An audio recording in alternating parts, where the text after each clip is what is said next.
Welcome to the Equipcast for the Archdiocese of Omaha.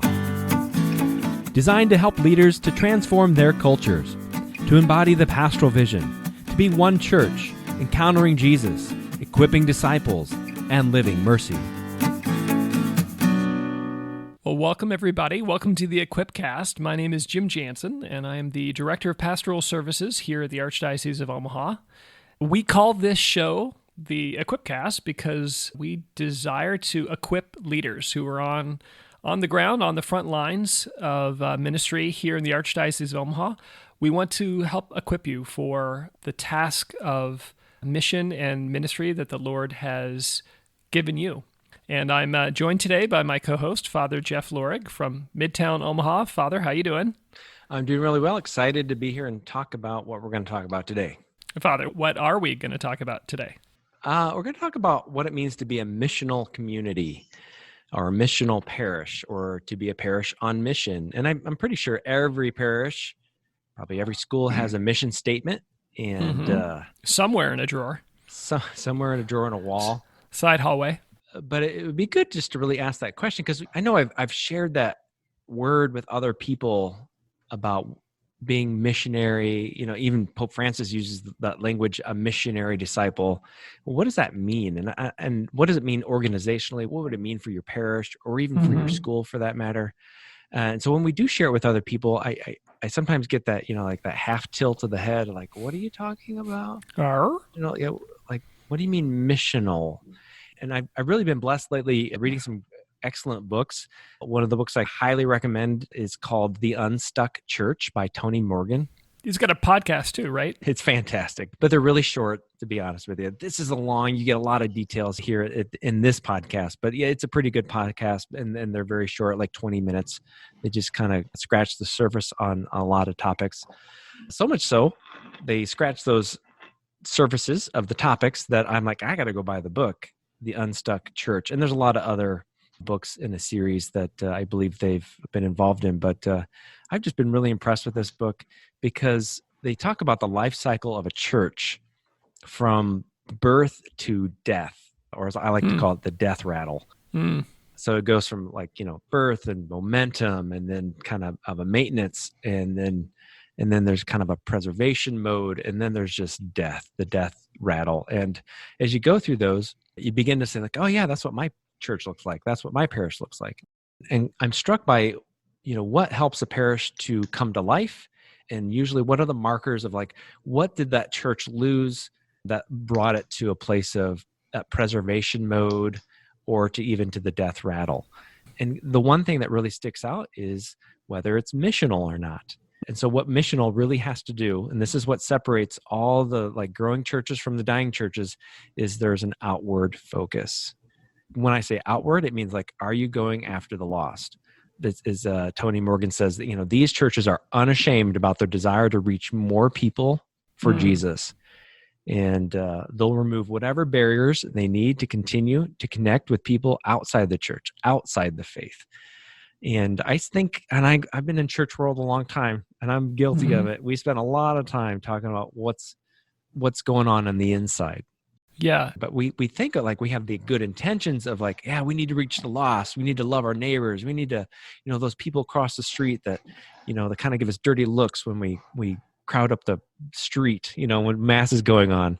We really need to be better neighbors to them. And we need to somehow invite them to church and get them fired up for the Lord. So we talk about it, but we never really created a strategy for it.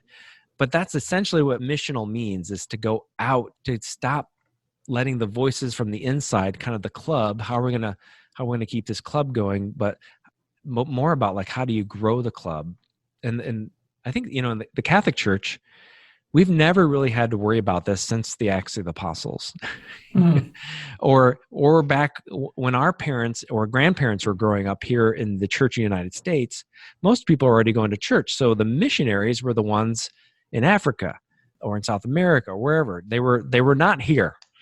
And so usually the church grew here in the United States because of our big families and our Catholic schools and our great education and the Baltimore Catechism and all those good things that we had. It just grew that way. We didn't really have to convince anybody else outside of us that they maybe should be interested in who Jesus is.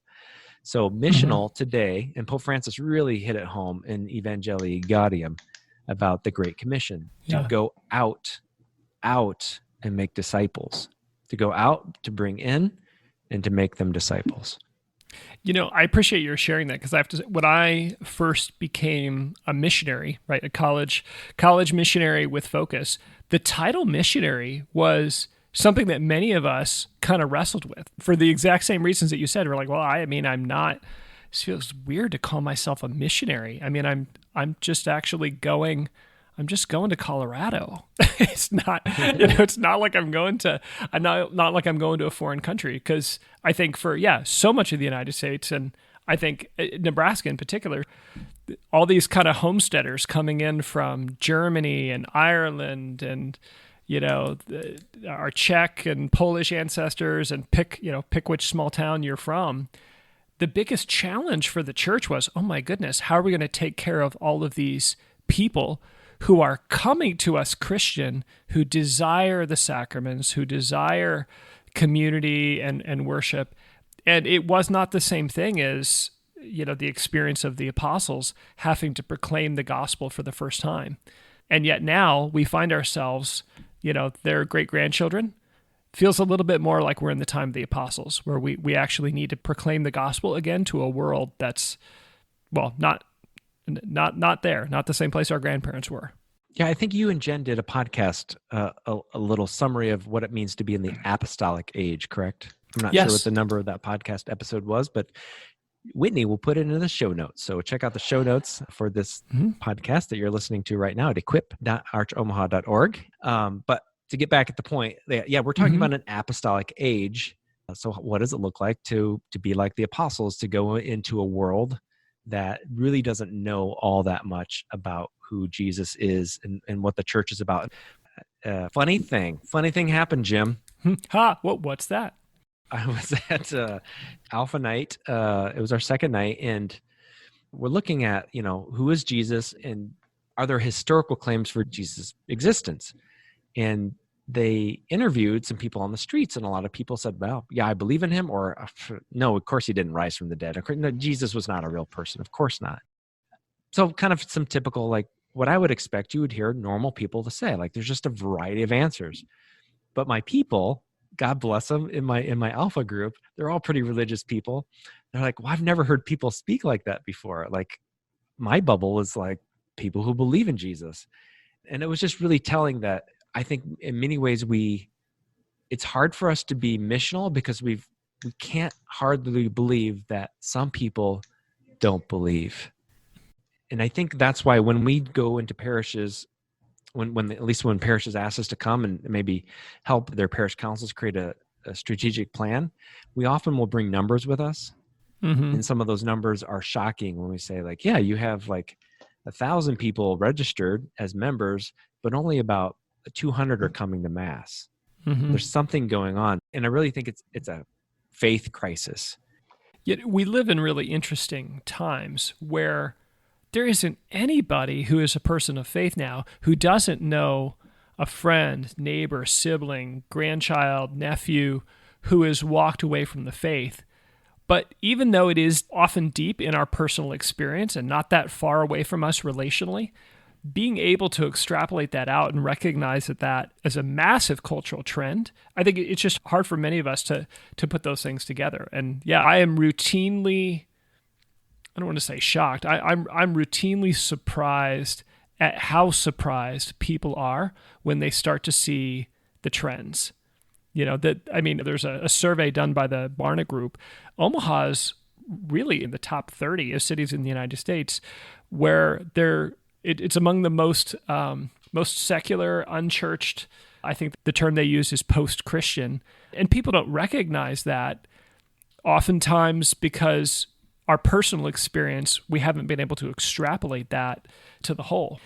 Let's talk a little bit about so there's a need for us to be missional in the sense that oh gosh, people aren't coming to Mass and there's people who've drifted away. But there are deeper reasons besides maybe our own need or the particular times. This has really been our call from the beginning. Could you just preach for a little bit, Father? Go back, why are we supposed to be missional? Well, it was Jesus' last words before he ascended into heaven. So if you ever kind of think about the importance of last words, you think, oh, my grandpa, his last words were, or okay, well, what were Jesus' last words before he ascended? He said, "Go, therefore, and make disciples." That was his last commission. And that's the mission of the church. And I've often heard too, the church doesn't have a mission. It is a mission. That's why we exist. And in fact, Paul VI talks about that in Evangelii Nuntiandi. I know, fancy Latin words, but it's a document from, I don't know. Which means evangelization in the modern world. That's right. Thanks. Yeah, so we'll share this quote often to parishes and other groups, that the reason the church exists is to evangelize. It's reasons for its existence. The mission is to evangelize, to share the good news of others. So it's the nature of the church. It's who we are. It's to be on mission. And I like to think of it as the church is not having a mission, as that it is a mission. It's a movement in this world of God's kingdom through his people. So that's what gets me going, because first of all, that's what I signed up for. When I joined the Catholic Church, it was to be part of a movement, not sort of a club where we can kind of take care of ourselves. And it's not a social club. It's a radical movement of God's love throughout the world. And that's what I want to be a part of. And I think it's important for us to realize it's also part of loving our neighbor. Again, Jesus says, love your neighbor, love your enemy. Well, what does that look like? To love our neighbor, to love our enemy is I think it really comes down to, do I love them enough to share Jesus? How much do I love them to share what I love the most, or who I love the most, Jesus Christ? Rick Warren has this, I think, a drop the mic quote from his book, Purpose Driven Church. He said, a church that has no interest at all in increasing its number of converts is, in essence, saying to the rest of the world, you can go to hell. I mean, that's a drop the mic sort of thing. Ouch. Yeah. I remember Penn and Teller. Okay, I got a Penn and Teller story. I was just going to go there. Yeah, go for it. Really? You've heard the story too? Yeah, go for it. Okay, well, so Penn and Teller, they're like the magic people. Yeah, not people of faith, though. Not people. They're funny magic people. They're on TV. They're entertainers. But I don't know who's who. Penn. I think it's Penn, the big guy. Yeah, the big guy. He's an atheist, and he's very outspoken about his atheism. But somebody went to his show, a Christian went to his show, and after the show gave him a Bible. And he talked about that. A lot of people tell me, blah, blah, blah, this faith, this whatever. But this guy actually went out of his way. And it seemed to me that he was saying he loved me enough. He loved me enough that he cared about me enough that he wanted me to know more about his faith. And that's kind of the gist of the story I have. Do you have any more details? Well, he said, he's like, I'm an atheist, but I respect that. I mean, it's like, if you think I'm about to be a hit by this bus you call hell, and you don't say anything, he's like, that's just weird. And he was saying, even though he was an atheist and he didn't believe in heaven or hell, he respected this guy for sharing his faith, and just pointed out how weird it is. How weird is it if you believe in the joy of heaven and you believe in the pain of hell, to not be willing to say something, to invite someone? That's just weird. And I think St. Paul would have even stronger words. It's like, woe to me if I do not share the gospel. Amen. I mean, John Paul II, said it was a commentary on some of the teaching of Vatican II that just acknowledged that the Lord can work in mysterious ways, and that it's possible for a person in another country, a far-off land, who never gets to hear the gospel, that it is possible for them to be saved.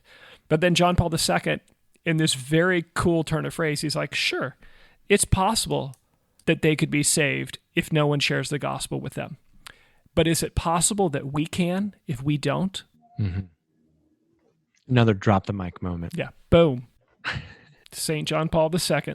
Yeah, the other motivation for me, too, is just because I feel like maybe it's my melancholic dad speaking to me. These words that I remember him teaching me when I was a kid. The world's going to hell in a handbasket. And sometimes I think, gosh, hell, it seems like it's having its way with us here on earth. Between the injustice, the racial injustice, that's been highlighted recently. The obviously injustice to the unborn, the crazy world of division here in the United States, which we've always been like, God bless America, America the beautiful. And like, it's not so beautiful anymore. So I get a little depressed. Like you see Europe basically, erasing their Christian history, starting over. Sometimes I feel like hell is having its way.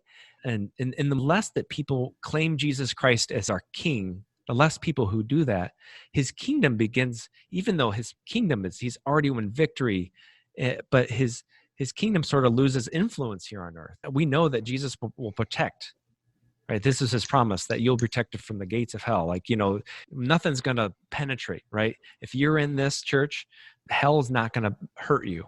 So you can claim that victory. So Jesus' victory is claimed by those who encounter him and become his disciples. So you can imagine like the local church filled with his disciples, people who claim him as king, I think we have the power to knock the hell out of this world. Yeah. The Archbishop Lucas, our own shepherd, has been saying something very similar. He's been noticing just the rancor and division in our country, all the things that you mentioned, but as we get closer to election day, it seems like that's ratcheting up. And he's like, there are 70 million people who claim to be disciples of Jesus Christ as Catholics in our country alone. And there are another, millions more through other Christians who claim to be disciples of Jesus Christ. And he's like, and yet, as you look around, like, where's the light? Where's the light? And that it just has not been our experience. And as we think about, gosh, man, all of these, like, what's going on with our country and our world and Europe? Well, when it comes down to it, we said this before, we believe the local church is the hope of the world. The parish is this gathering of disciples who love the Lord and are commissioned to share him. Like, there is no backup plan. And in particular, as Catholics, we should feel an even greater obligation because we're part of a universal church. We feel this obligation to share the gospel with everyone, or at least we should. But the irony is we're the ultimate non-denominational church or undenominational church, and yet we tend to act like a small little denomination sometimes that just happens to think we're the best. I have been, as you're talking, I've been thinking about like something that's happened to St. John Vianney in the confessional.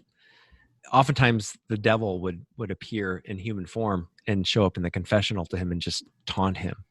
But one day the devil went in there and said to him, if there was one more of you, I would be destroyed. And so then I'm thinking, okay, sanctity, right? People becoming saints. That's the strategy. And of course we believe. I think Vatican II was adamant about like the universal call to holiness, to sanctity, holiness, but also a call to be missional. And I also think, St. John Vianney didn't just sit in the confessional all day. I remember in the first couple paragraphs of the official biography for his canonization, it talks about how he, when he first moved into ours, like the church was dead. It was like dying, like it was broke. The church bells were broken. There wasn't much going on in ours. And so he went down to the dances and basically said, get your butts back in church. Like he went out and he re-evangelized those people who had fallen away from the church. I mean, this is French Revolution time. This is, this is a time where people had tons of doubts and they were lax in their faith and the church was corrupt in many ways. But he went out. So he didn't just sit in the confessional wait for people to show up. And he was kind of sitting in the church being holy. And all of a sudden, like that just was this magnet that brought sinners in.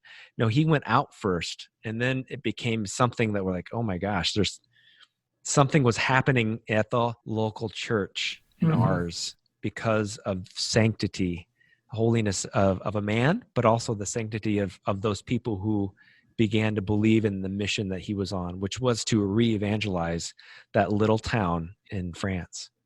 Father, I'm so glad you brought that up because I think about our listeners.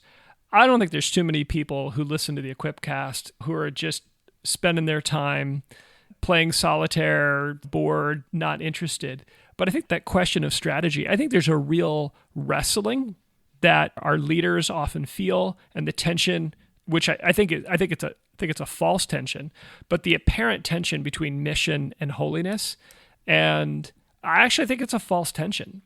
I mean, again, and I'm going to see if I can just go nuclear right away on this. Jesus saw no tension between mission and holiness. I mean, you don't get more holy than Jesus, but you also don't get more missional than Jesus. And as he described like why he came, he's like, I came to seek and save the lost.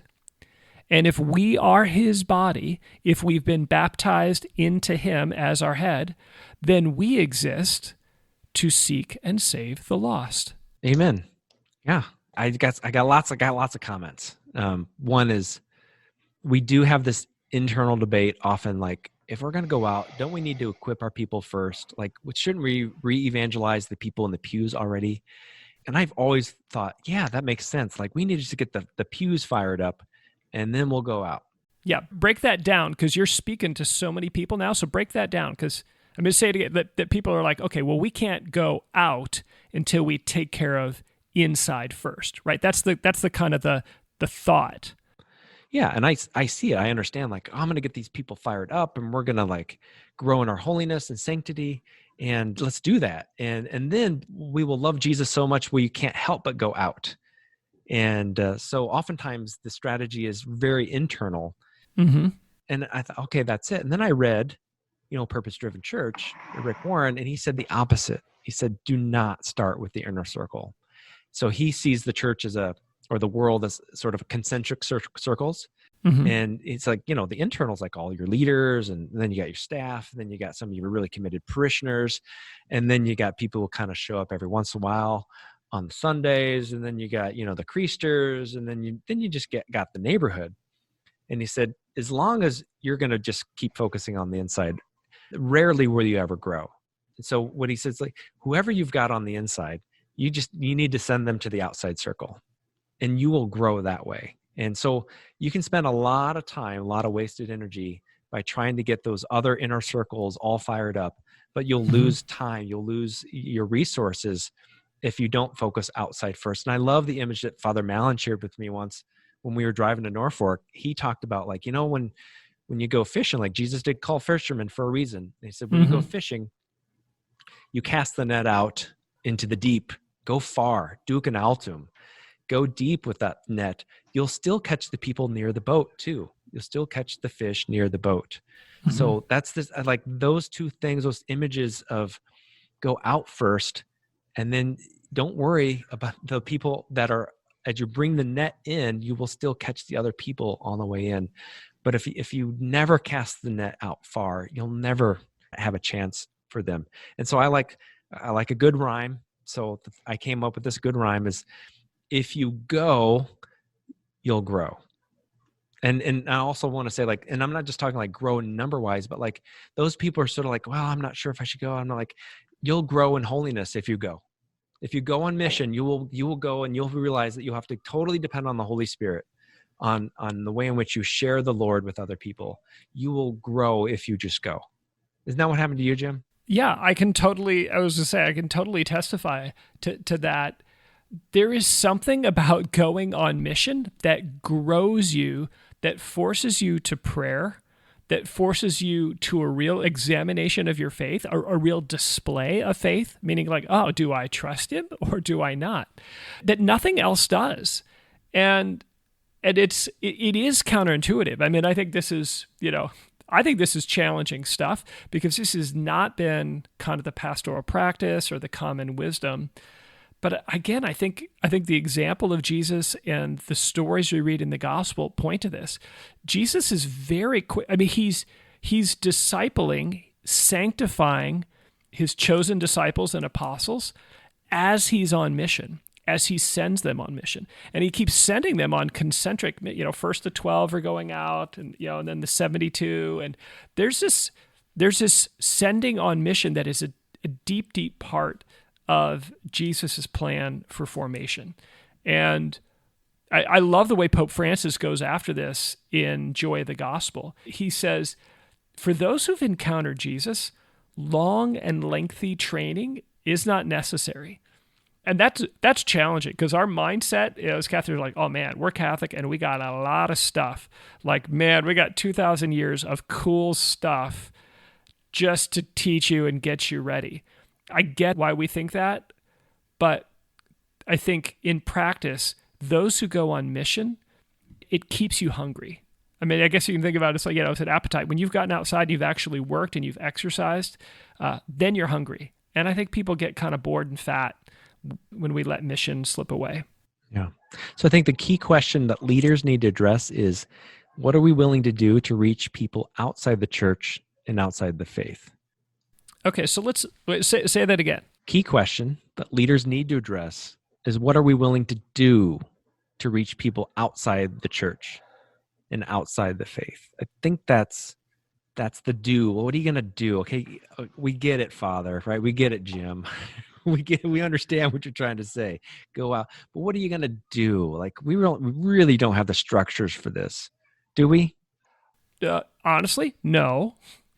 I mean, I love, as you were saying that, I was thinking, like Pope Francis, again, right, in Joy of the Gospel, he talks about this missionary impulse that he says he dreams that it would transform everything. So the church's customs, structures, language, ways of doing things, that all those things would be channeled towards evangelization, here, mission, rather than self-preservation. So I wonder can we just spend a little bit of time talking about, like, what are some of the structures and languages and seasons that we're maybe so used to that might need just a little bit of examining? I mean, I could think of one, which is, I think, somewhat comical, right? Like that place, that thing, that program that we have to welcome people into the church is called RCIA, right? Which it's a Spanish term. No, it's an acronym. It stands for Rite of Christian Initiation for Adults.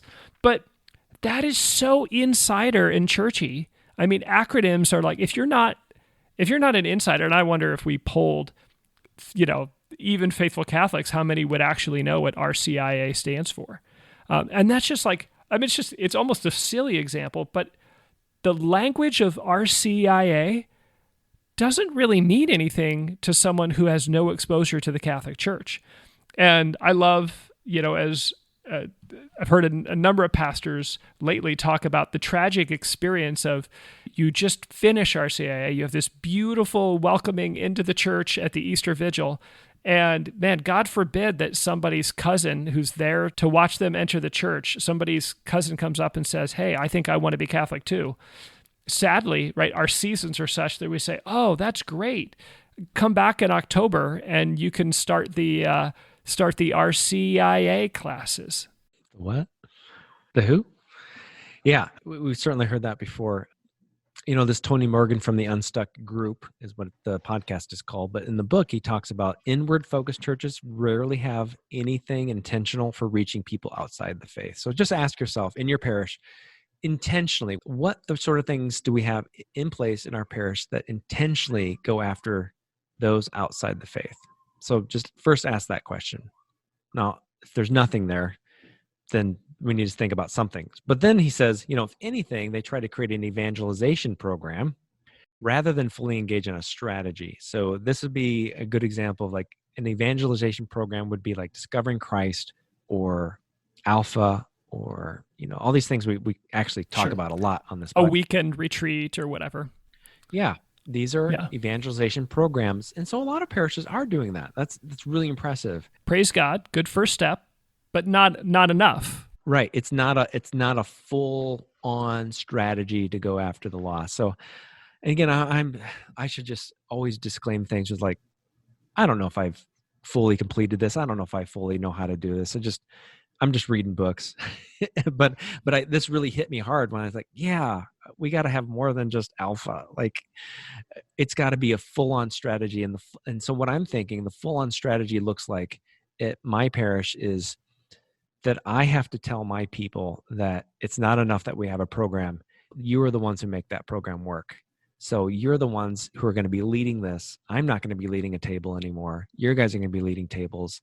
And plus, you're going to be all the inviting people. I'm not going to do marketing for this anymore. I mean, we don't have a communications director. We're not that lucky. So I'm the one on Canva making nice posters, and I'm the one making Facebook things, and I'm the one preaching. Obviously, I'm the only one who can preach about it. But Alpha, or like Curcio, those things really only work when the church, the people of God are going out to their friends and their family, to the sports activities, the boardrooms, the workplaces, they're going out and pulling in, hey, we've got this alpha thing.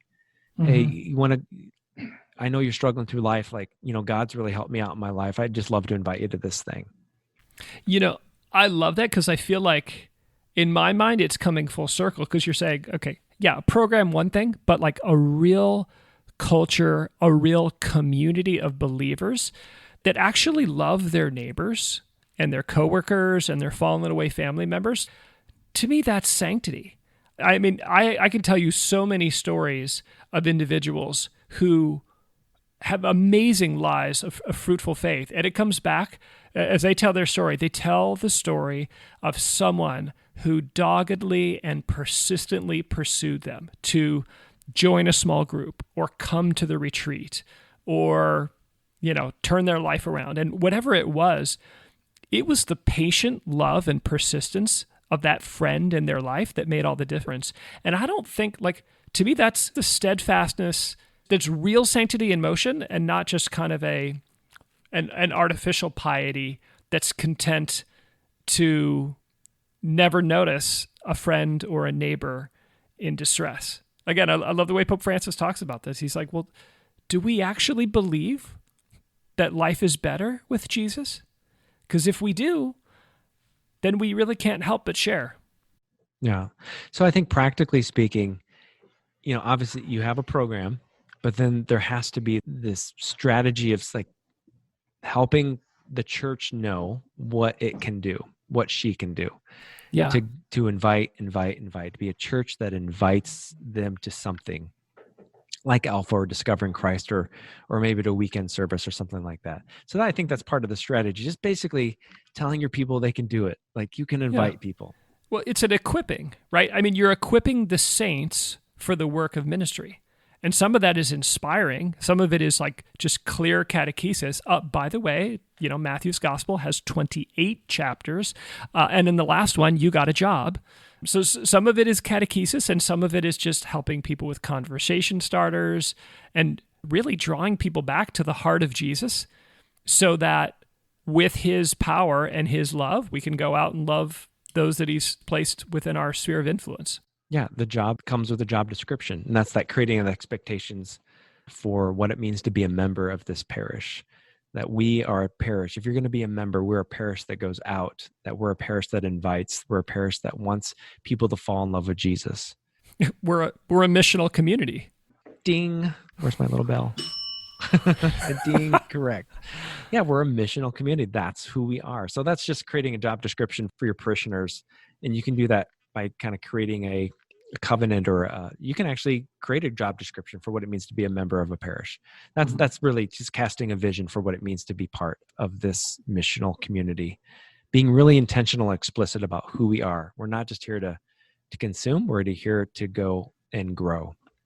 Well, and Father, I appreciate that, the idea of creating a covenant or the explicitness, because sadly, we're kind of suffering from some missional amnesia, and we've forgotten this part of our identity. Sadly, it's a little countercultural these days to insist that Catholics, that we actually live as missionary disciples. And we need to be really clear about the contrast and the call and the expectation. So you can certainly create that reminder of what the mission is through some sort of covenant or some kind of job description for what it means to be a member of the parish. I think I'm often envious of, the ability, the flexibility that our evangelical brothers and sisters have with their Sunday worship. Now, of course, I love the Mass. I'm a priest. I love the Mass. I love the Eucharist. I love the liturgy and the ritual that we have. And I think we can do a much better job of what we currently offer people as far as transcendence in a powerful experience through the liturgy, through preaching and music, blah, blah, all that stuff. But often I'm like, because the Mass is such an insider thing, and that's okay, because it's meant for those who have been catechized. But oftentimes, because we can't sort of lean on that to really invite people, because we don't want to water down who we are, and because who we are is, the liturgy is really gets to the heart of who we are. So we can't water that down and make it some sort of like more accessible to people, or at least it's not as easy as maybe in evangelical church. Can't just put on a concert.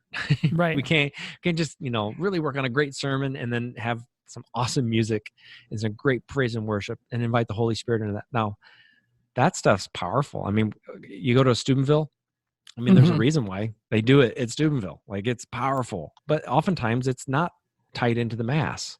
Father, I appreciate your bringing this up, because I think that's a challenge for us. If you're talking about inviting a fallen away Catholic back, inviting them to Mass might be adequate, because they may have some memory. They may have been kind of initiated, had their first communion. But increasingly, we're talking about adults who've had no experience, certainly of Catholicism, and maybe no experience of Christianity in general. And we actually can't make the Mass accommodate them without breaking it. We actually need something else.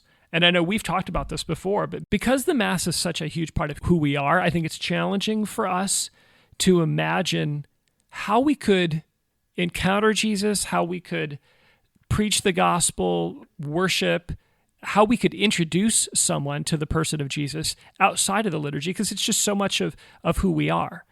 It can be done, but I think it might be helpful if we just talk for a little bit about, like, what might that look like? Yeah, one idea I have that I think we're going to try to pull off is for maybe a Wednesday night before Thanksgiving. Now, usually families are gathered. I've had some powerful experiences in parishes in the past where people are sort of available that night, on that Wednesday night before Thanksgiving. And oftentimes people are in a generous mode.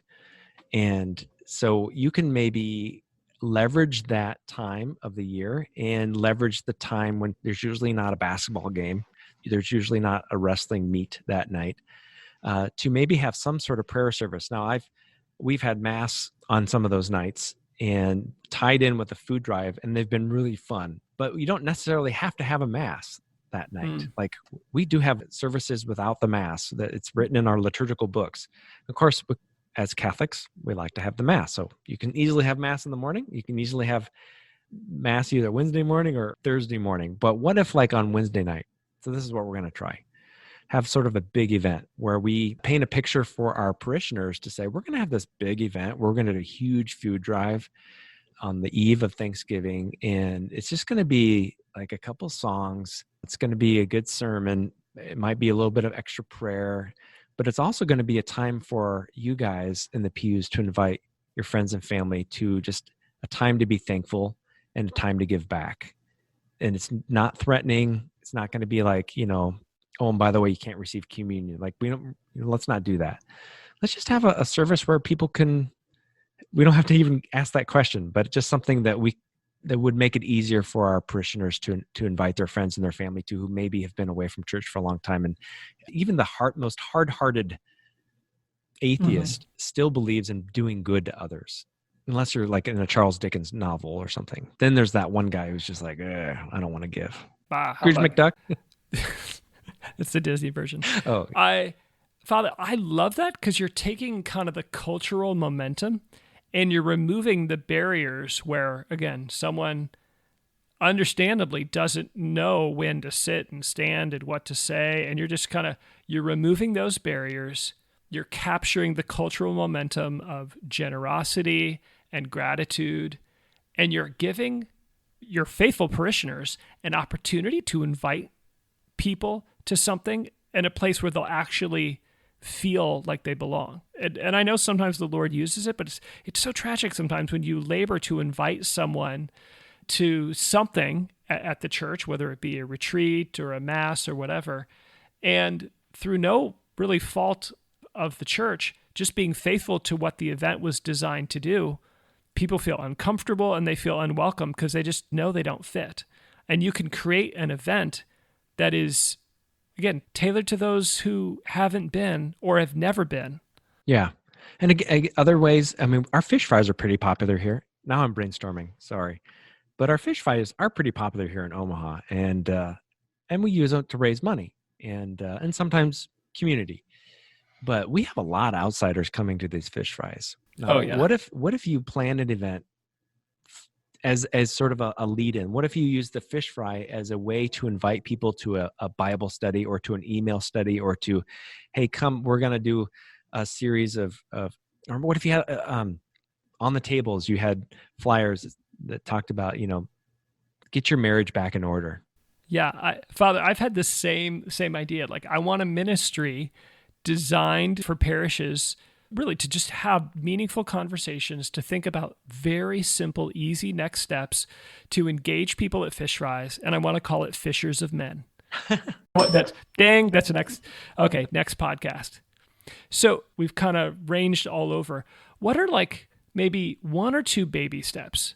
If this has been convicting, this like, oh my gosh, like, how could we not be missional? Like, that's who Jesus is. We're incorporated into him. This is the call of Jesus. It's the call of, John Paul II, Benedict XVI, Pope Francis. It's been a clear cadence of the church in the new evangelization. Certainly our own Archbishop Lucas. What are some baby steps? I mean, if somebody's feeling both convicted and a little overwhelmed, can we just give like 2-3 little baby steps on how to get started? Who are we talking to? Who's our audience? Okay, let's say we've got one is a pastor. I'll let you take that one. 2, let's say just somebody who works on a parish staff, and then just a family. I'll take the family one. Okay. Here's a baby step. We don't have this in our notes, so this is really me shooting from the hip here. A baby step would be sometime in the next month or so, give a homily about how we have an opportunity to begin loving our neighbor, even if they're not going to church. And this is how we're going to do it as a community. We are going to think of 3 people that we know that have fallen away from the church, never been to church, maybe even just going through a rough time in their life. So think of 3 people. There's your homily. Think of 3 people.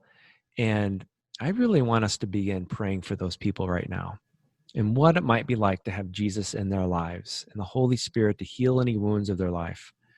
And then I know I have my Mass intention, but everybody at Mass can also make an intention. We can offer the Mass for someone. I would like us to begin thinking about those people who are outside the church and outside the faith. I want you to offer this Mass for them. I want you to lay their name, their intention, your affection for them. Lay that on the altar when we bring those gifts up. And let your heart just ache for them as Jesus aches for them too. That's a baby step. That didn't cost any money. And that's a free homily. And it's short too. So nobody's going to complain. That's beautiful. I love that. And you know what? I bet Jesus does something with that. I mean, we may never see it, but the Lord's not going to refuse those prayers. All right. So what about a staff member? What about somebody who is like, I work for the church. My title and my job description isn't necessarily evangelization. What could they do? Baby stuff for them.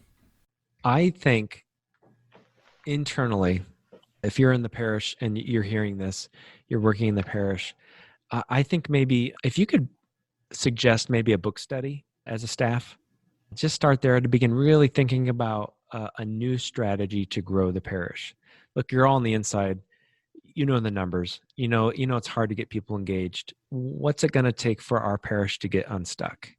And so I would recommend the Unstuck book. It's The Unstuck Church is what it's called, by Tony Morgan. That's a good place to start. Obviously, if you haven't read Divine Renovation already, that's another good place to start. Can I pile on? Yeah. So I have a book study. What do you have? Well, I like the book study. Just an additional recommendation. There's a real short one by a good friend of mine, my former Bible study leader, guy who mentored me and changed my life, Dr. Edward Sri. He wrote a book, a commentary on Pope Francis's Joy of the Gospel. Name drop. That was a name drop for sure. It was. I thought I did it pretty smoothly, but thanks for calling it out. My best friend in the whole world. He also wrote a book. Did I mention I saved his life? No, wait. Oh, no. No. Ted Sri wrote a book called Rediscovering the Heart of a Disciple. And it's a really short commentary on Pope Francis's Joy of the Gospel. And here's the kicker. There's built-in conversation questions at the end.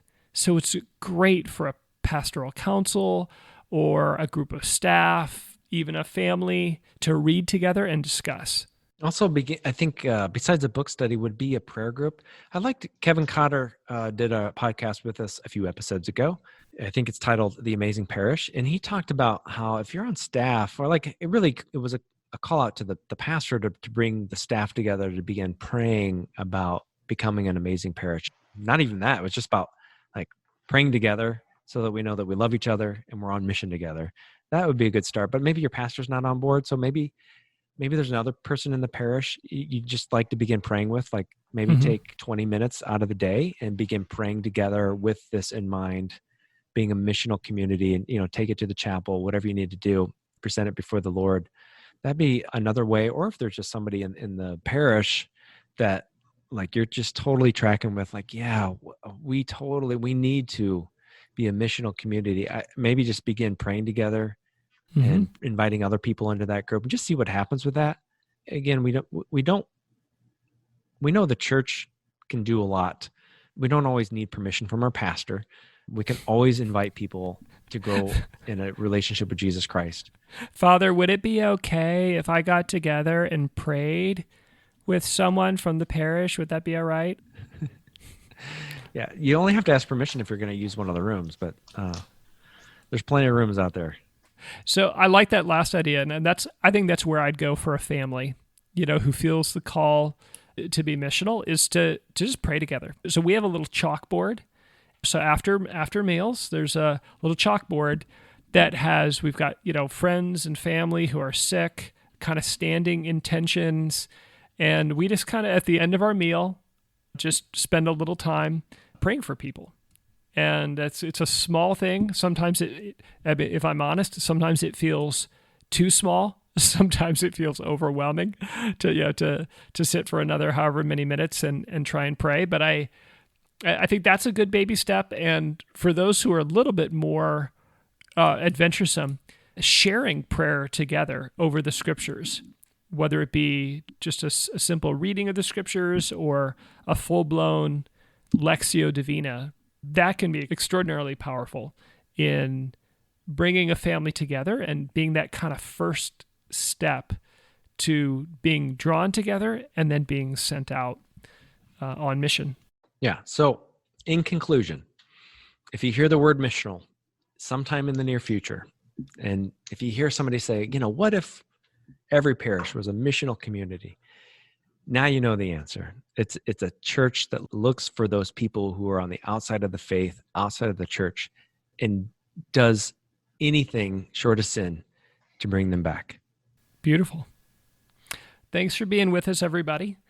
If you like what you heard today, you can find us at EquipCast, all one word. We're on all the major platforms. You can subscribe there so you don't miss an episode. If you know someone who would be encouraged and blessed, go ahead and share us out. If you would like to check out the show notes and check out the blog, you can find us at equip.archomaha.org. Again, that's equip.archomaha.org. Thanks for being with us, Father. Thanks. My pleasure. Thanks for listening, everybody.